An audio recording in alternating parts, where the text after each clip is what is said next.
여름 한기 가득한 7월에 주님의 이름으로 문안드립니다. 여러분 잘 오셨습니다.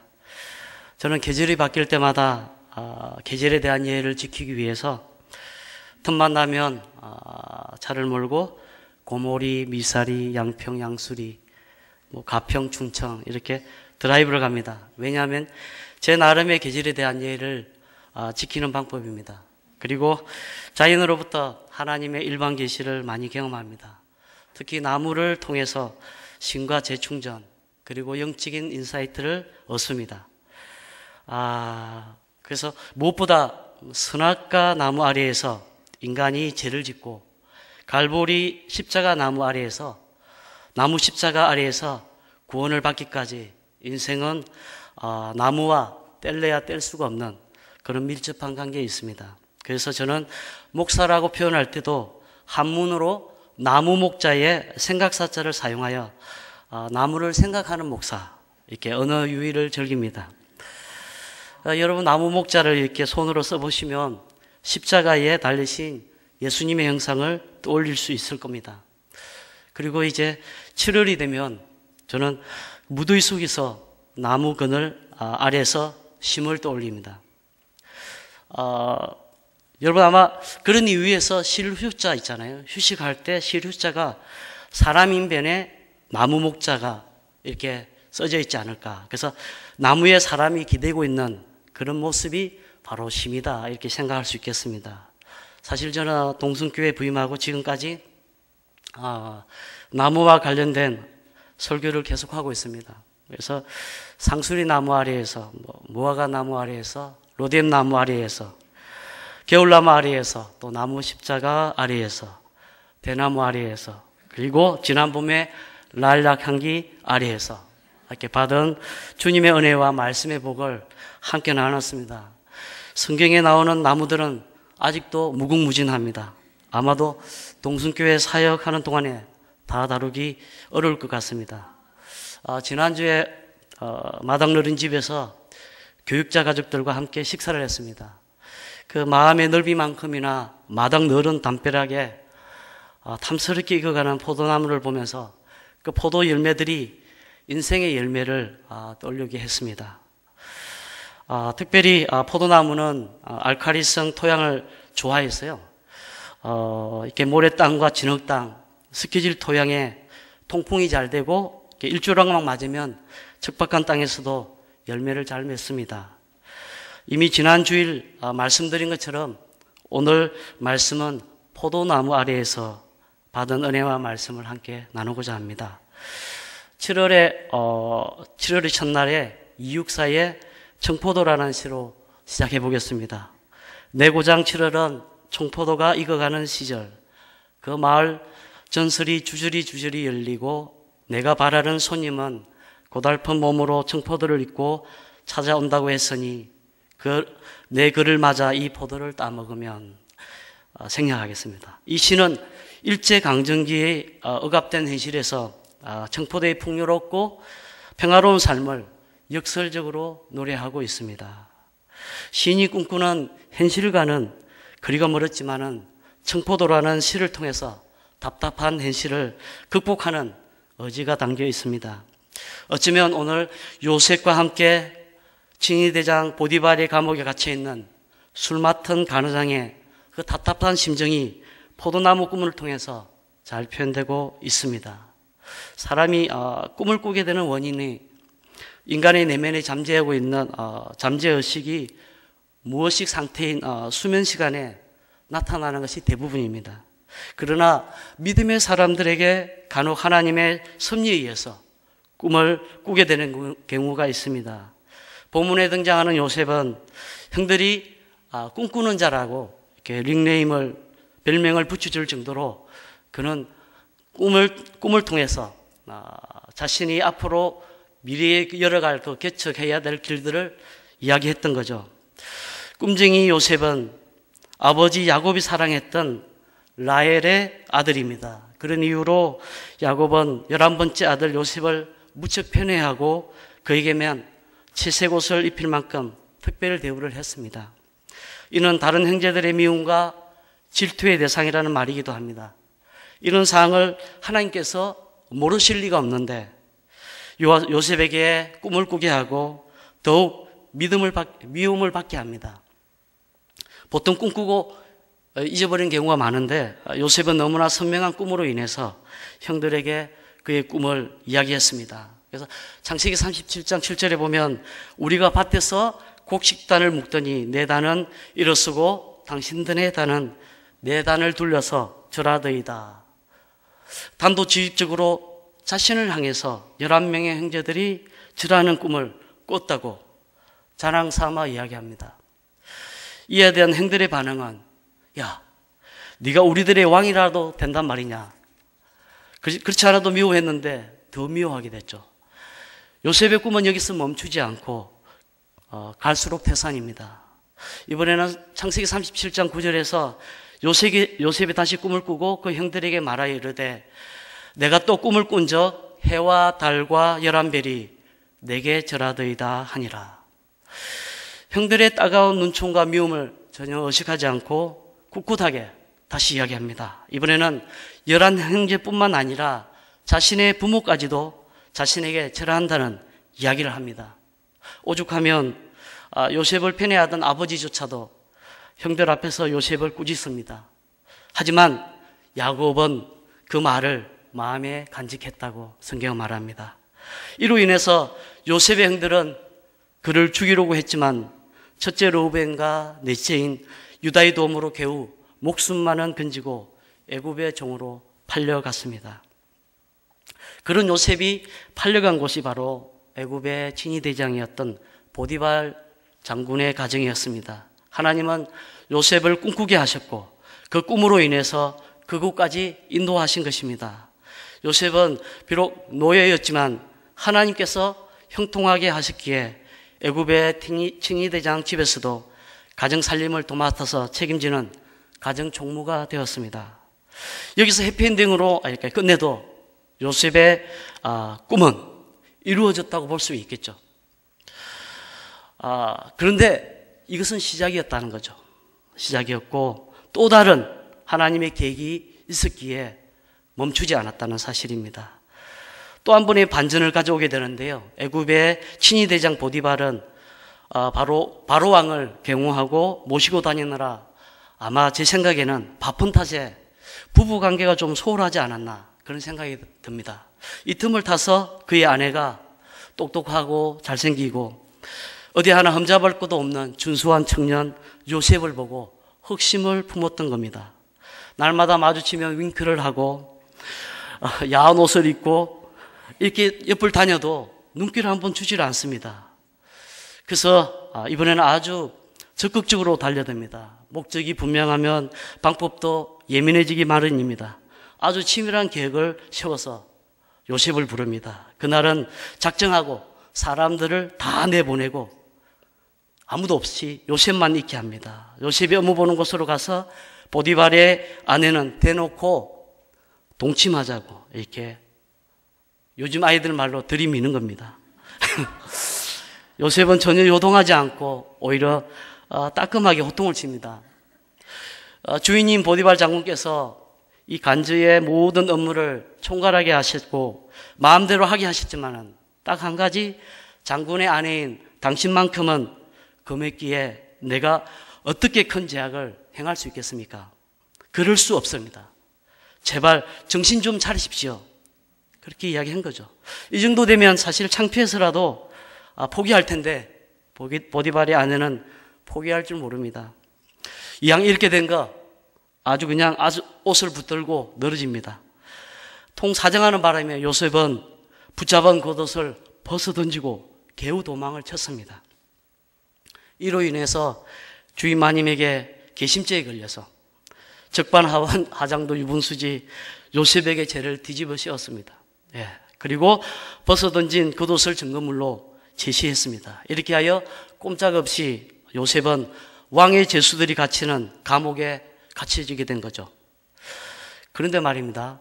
그 감옥 안에서 하나님께서 요셉을 형통하게 하사 간수장에게 은혜를 받게 하셔서 옥중 죄수를 다 요셉에게 맡기고 재반 사무를 처리하게 했습니다.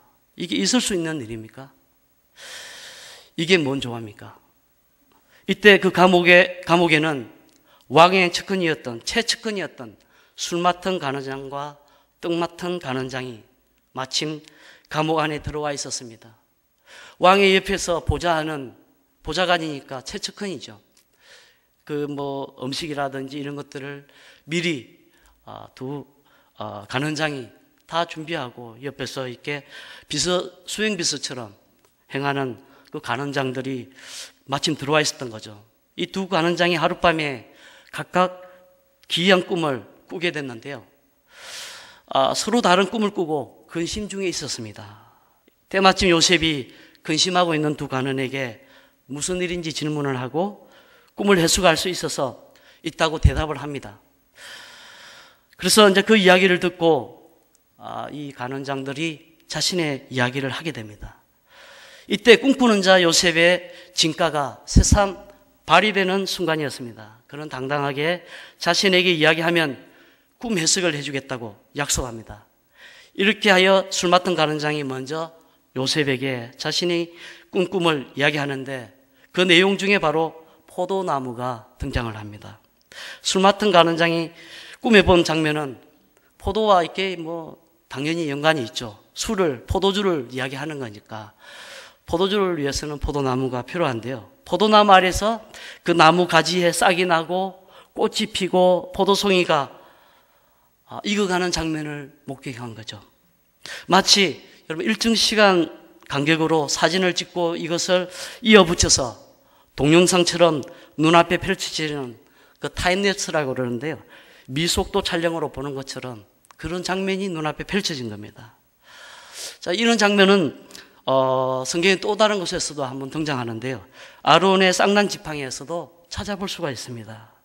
민수기 17장 8절에 보면 이튿날 모세가 증거의 장막에 들어가 본 적 레이집을 위하여 낸 아론의 지팡이에 우미 돋고 순이 나고 꽃이 피어서 살구 열매가 열렸더라. 하룻밤새 이 모든 과정들이 다 이루어진 거죠. 이 본문의 배경은 고라가 중심이 된 250명의 사람들이 반역을 불러일으킨 비극적인 사건을 다루며 나오는 말씀입니다. 그래서 이스라엘 각 지파는 모세가 진행인 아론과 그 직계 가족들에게 사사로운 감정으로 제사장의 직분을 주었다고 이렇게 생각을 했습니다.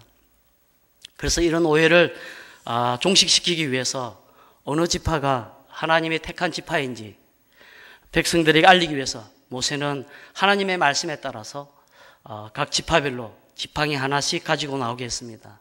그리고 12개의 지팡이에 각각의 이름을 쓰게 하고 해막안 정거기 앞에 두고 특별히 하나님께서 택한 자의 지팡이에 싹이 나게 할 것이라는 이야기를 합니다. 그리고 싹이 난 사건입니다. 이때 레위 지파 아론의 지팡이에서 싹이 나고 꽃이 피고 살구 열매가 맺히는 사건을 통해서 하나님의 세우심을 증거했던 것입니다. 오늘 술 맡은 간원장이 꾼 포도나무 가지에서 싹이 나고 꽃이 피고 포도 열매가 맺히는 꿈을 통해서 왕 앞에 다시 시험을 받는 그런 내용이 나옵니다. 싹이 나고 꽃이 피고 열매를 맺는 그 두 가지 공통점은 첫 번째는 일정 과정과 기다림이 필요하고요. 두 번째는 시험을 받는 그런 내용입니다. 꿈을 해석한 요셉이 옛날 아버지와 형들 앞에서 이야기했던 꿈과 술 맡은 간원장이 현재 꾼 포도나무의 꿈을 통해서 요셉이 장차 시험을 받게 될 것을 본문 14절을 통해서 예견하고 있습니다. 여러분 본문 14절을 다 같이 한번 읽어보겠습니다. 시작. 당신이 잘 되시거든 나를 생각하고 내게 은혜를 베풀어서 내 사정을 바로하게 하려되 이 집에서 나를 건져 주소서. 아멘. 현재 술 맡은 간원장의 꿈을 통해서 과거 요셉 자신이 꾼 꿈을 연결하라는 요셉의 모습을 발견하게 됩니다. 그리고 실제 술 맡은 간원장은 요셉의 해석대로 감옥에서 나가게 됩니다. 이를 통해서 요셉은 이 사람이 하나님의 말씀대로 나가는구나, 이제 나를 풀어주고 나의 꿈이 이루어질 날만 남았구나. 충분히 여러분 예상할 수 있지 않습니까? 요셉은 언제 왕궁에서 기별이 올까? 감옥문이 열릴 때마다 혹시나 하는 마음에 시선은 늘 문을 향하고 있었다는 거죠. 뭔가를 간절히 기다릴 때는 시간이 참 더디 가고 깁니다. 2년이라는 시간 동안 요셉에게는 광야 40년과 같은 시간이었을지도 모릅니다. 스스로 생각하기를, 그래, 형제들도 나를 버렸는데, 나를 죽이려고 했고 버렸는데 술 맡은 가는 장쯤이야 뭐 오죽하겠어. 처음부터 내가 사람을 너무 믿는 것이 아니었는데, 그렇게 반성하고 잊자고 마음을 다짐하고 또 다짐했지만은 왠지 모르게 마음에 서운함은 들었던 거죠. 그렇게 하루가 지나고 한 달이 지나고 1년이 지나고 2년이 지나자 드디어 왕궁에서 연락이 왔습니다. 이때는 늦은 시간도 빠른 시간도 아닌 정확한 하나님의 때였습니다. 그때는 애굽의 바로왕의 꿈을 통해서 정확하게 요셉이 세워지는 때였습니다. 요셉에게는 훈련이 필요했고 그의 꿈을 이루기 위해서 다양한 방법으로 하나님께서 훈련시켰습니다. 교육을 시킨 후에 훈련소를 퇴소하고 꿈꾸는 자의 꿈을 실현하도록 세움받는 자리로 나아가게 하셨습니다. 요셉은 꿈 때문에 어려움을 당하게 되었고 또한 꿈 때문에 새로운 길이 열리게 되었습니다. 요셉의 일생에서 세 번의 아주 중요한 꿈이 인생의 터닝포인트가 되었습니다. 첫 번째 꿈이 그가 직접 꾼 꿈으로 자신의 장래를 예견해 줄 꿈이었고요. 이를 통해서 본토 친척 아비 집을 떠나야만 했습니다. 창세기 37장 7절에 11곡이 자신을 향하여 절하는 꿈과 37장 9절에 해와 달 그리고 11별이 자신에게 절하는 꿈, 그 꿈을 이야기합니다. 이때 요셉의 나이가 17살이었습니다. 두 번째 꿈은 요셉이 비록 제수의 몸으로 있었지만 왕의 신하의 꿈을 해석해 줌으로써 자신의 꿈에 희망을 갖게 된 꿈이었습니다. 창세기 40장 오늘 본문 7절에서 15절에 나오는 술 맡은 가느장의 꿈에 대한 이야기입니다. 첫 번째 꿈을 꾸고 11년이 지났습니다. 이때 요셉의 나이가 28세였습니다. 세 번째 꿈은 요셉으로 하여금 애굽의 국무총리가 되게 했던 바로왕의 꿈이었습니다. 술 맡은 가느장이 복귀하자마자 요셉과의 약속은 까마득하게 잊어버리고 2년이 지난 후 바로왕의 꿈으로 인해서 꿈꾸는 자 요셉을 기억해냈습니다. 이때 요셉의 나이가 30살이었습니다. 바로는 꿈을 꾸고 난 뒤 그 꿈이 심상치 않자 온 나라 술객과 박사들을 다 모아서 꿈을 해석하도록 했지만 어느 누구도 바로의 꿈을 해석하지를 못했습니다. 이런 상황에서 술 맡은 가느장이 잊고 있었던 요셉에 대한 기억을 떠올렸던 것입니다. 2년 동안 잊고 지냈던 그 시간이 이때를 위함이 아니었을까요? 이때를 위함이 아니었을까? 여러분, 때가 있죠.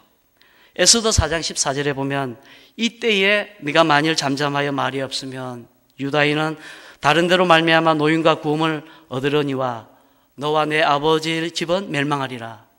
네가 왕후의 자리를 얻은 것이 이때를 위함이 아닌지 누가 알겠느냐. 아멘. 하나님의 시간 속에서 나가야 할 때가 있고 기다려야 할 때가 분명히 있습니다. 이제 하나님의 시간 속에서 요셉이 이스라엘 민족을 구원하기 위해서 나아가야 할 때가 된 것입니다. 감옥에 있는 사람들이 공통적으로 가지고 있는 생각이 여러분 억울하다는 생각을 가지고 있습니다. 재수가 없어서 단지 걸렸다고 생각합니다. 더 큰 죄를 지은 사람도 당당하게 잘 살아가고 있는데 재수가 없었어, 힘이 없었어, 운이 없었어, 빽이 없었어 감옥살이를 한다고 그렇게 생각하는 사람이 많습니다. 그런데 요셉은 진짜 억울하게 감옥살이를 했습니다. 오늘 본문 15절에 보면 나는 히브리 땅에서 끌려온 자요 여기서도 옥에 갇힌 일을 행하지 아니하였나이다 하고 고백합니다.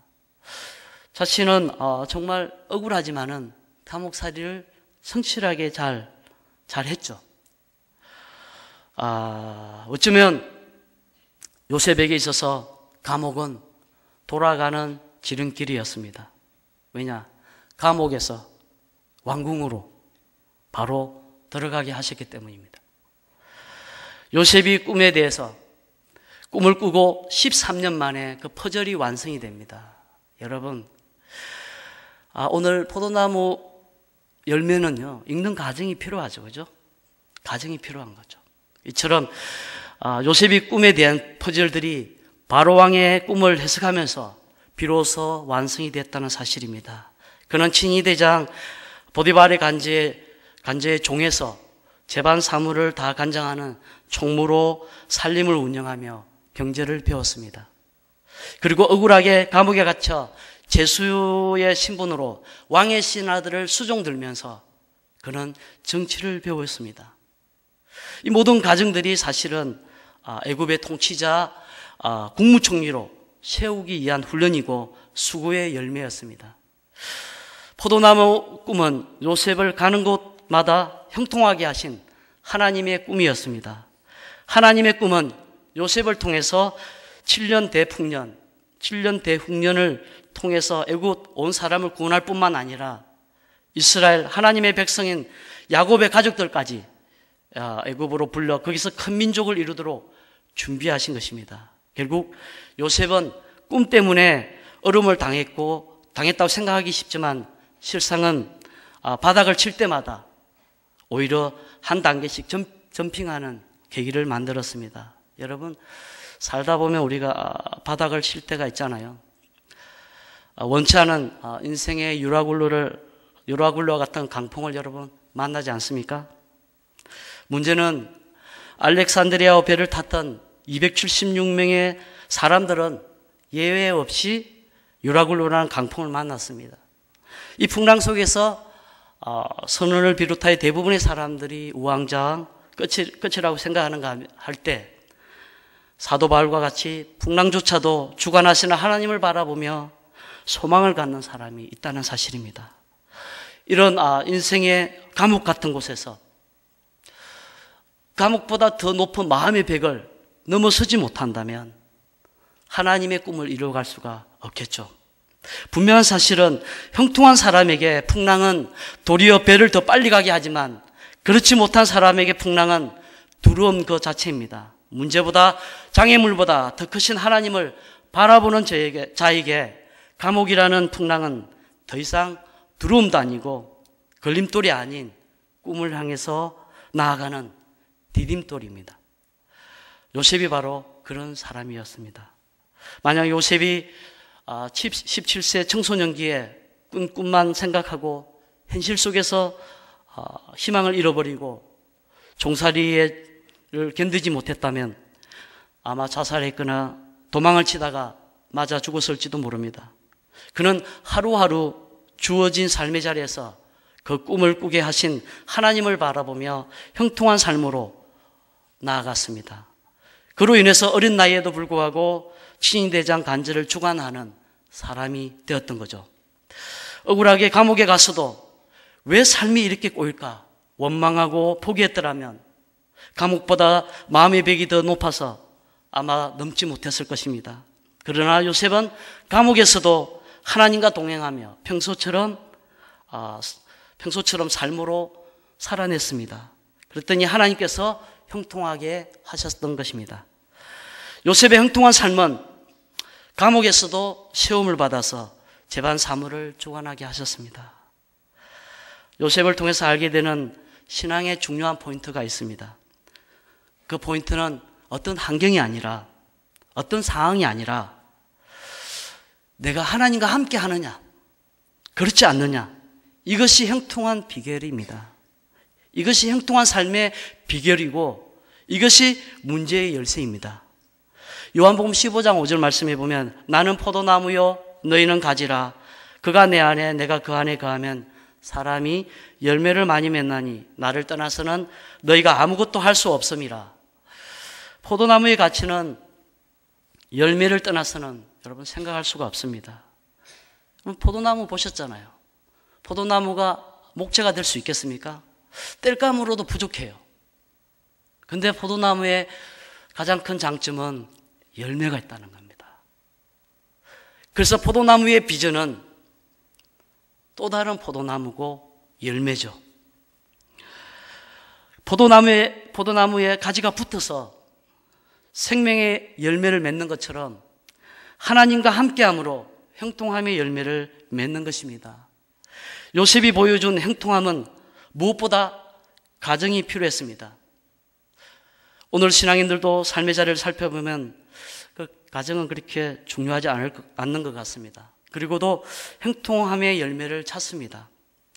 아이러니하게 사실 그런 모습 속에서 어쩌면 기독교가 병들어가고 있지 않을까 그런 생각을 해봅니다. 사실 목적이 분명하면 가정도 분명하기 마련인데 뭔가 잘못된 목표 때문에 신앙의 가정이 무시되고 있습니다.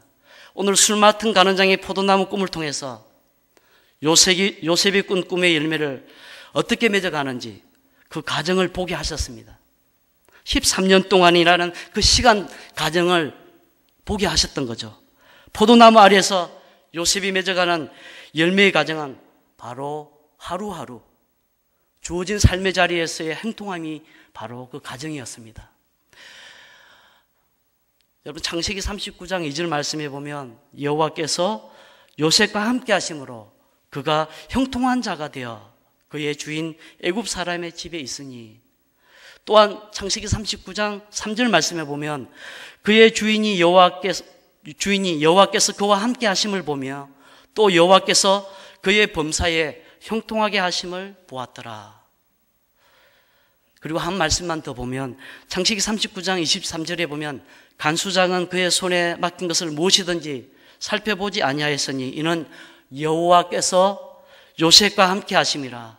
여호와께서 그를 범사에 형통하게 하셨더라. 할렐루야.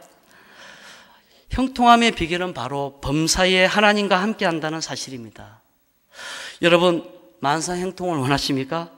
먼저 범사에 하나님과 함께 하십시오.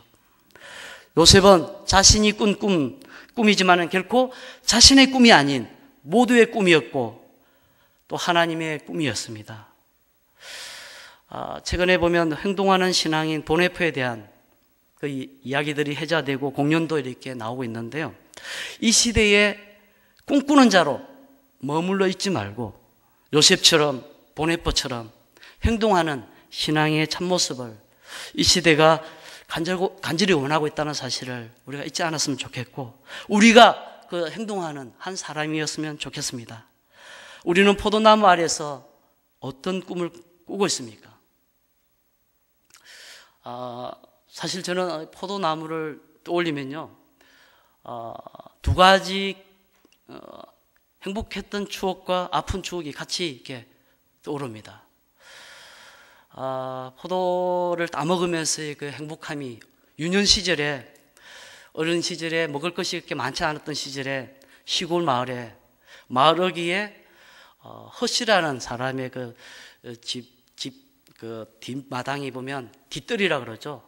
뒷뜰이 꽤 컸는데요. 그게 포도나무가 뭐 10그루 정도 심어져 있었습니다. 그런데 그 뒷뜰 울타리가 뭐냐면 여러분 탱자나무라고 아세요? 아주 이렇게 가시 이만하고 그 밀감보다 낑깡만한 그런 게 열리는데 아주 시고 그런 어떤 탱자가 열리는 탱자나무가 아주 강하거든요. 그것으로 이제 새총도 만들고 막 여러 가지 했었는데 지금 무슨 소리 하나 하는 친구들도 있을 겁니다. 여러분 탱자나무를 모르는 분은 인터넷 검색을 한번 해보십시오. 우리 청년들은. 그 나무가 굉장히 강하거든요. 그 울타리 안에 철을 중순이 넘으면 포도가 익어가면요, 길을 지나다가 그 울타리 밖으로 넘어오는 그 포도가 향긋한 냄새를, 유혹을 이기기가 어려워요. 배고팠던 시절에. 그래서 밤에 친구랑, 그때는 썰이가 아주 그냥 자연스럽게 이루어지던 때니까 톱을 한 자루 들고 와서 그 밑에 나무를 하나를 베니다. 그래가지고 이렇게 빼죠. 이렇게 개구멍이라 그러죠. 그러니까 처음에는 두렵잖아요. 들으니까 친구가 뭐 이렇게 딱 보면서, 한 사람은 누가 망을 봐야 되니까 밖에서 누가 들어갔겠습니까? 덩치장은 제가 들어가겠죠. 뭐 볼 것도 없이 제가 이제 덩치 작으니까 개구멍을 통해서 이렇게 들어가서 포도를 2송이를 따가지고 딱 들고 나와서 그 친구 하나 먹고 나 하나 먹고, 그리고 잘랐던 탱자나무는 다시 그대로 꼽아 놓습니다. 이게 그리고 흙을 좀 덮어놓고, 그리고 이제 또 가는 거죠. 그리고 그 다음날도 또 그 시간 되면 말하지 않아도 모여서 둘이 와서 밖에 망을 보고, 저는 탱자나무 그 밑에 개구멍으로 들어가서 이렇게 또 살짝 또 포도 2송이를 따서 1송이 먹고 또 가져오고, 이렇게 해서 한 2번, 3번을 했던 것 같습니다. 3번 정도 하고, 그런데 주인이 봤을 때 들통이 난 거죠.